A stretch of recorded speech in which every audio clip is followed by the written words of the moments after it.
मलपित्त व पोटाचे विकार, छातीत जळजळणे, पोटात जळजळणे, घशाला आंबट पाणी येणे, डोके दुखणे, पोट फुगणे, पोट गच्च होणे, गॅसेस, 2-3 वेळा शौचालयात जाऊन देखील पोट साफ न होणे, IBS, कोलायटिस, मूळव्याध, फिशर, भगंदर यावर विशेष आयुर्वेदिक उपचार.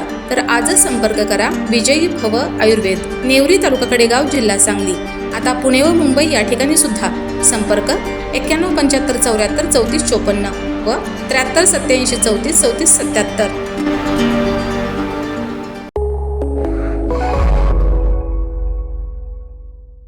नमस्कार, मी मयुरी आणि आपण पाहत आहात 7 स्टार न्यूज.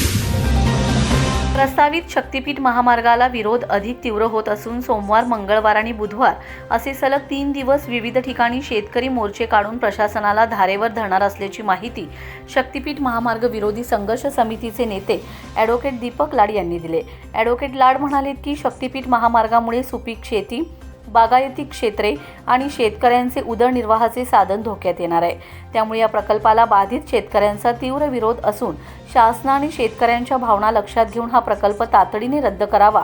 यासाठी 22 तारखेला सोमवारी विटा प्रांत कार्यालयावर, 23 तारखेला मंगळवारी कडेगाव प्रांत कार्यालयावर आणि 24 तारखेला बुधवारी पलूस तहसील कार्यालयावर हजारो शेतकरी, युवक, विविध सामाजिक संघटना यांच्या उपस्थितीत भव्य मोर्चे काढण्यात येणार आहेत.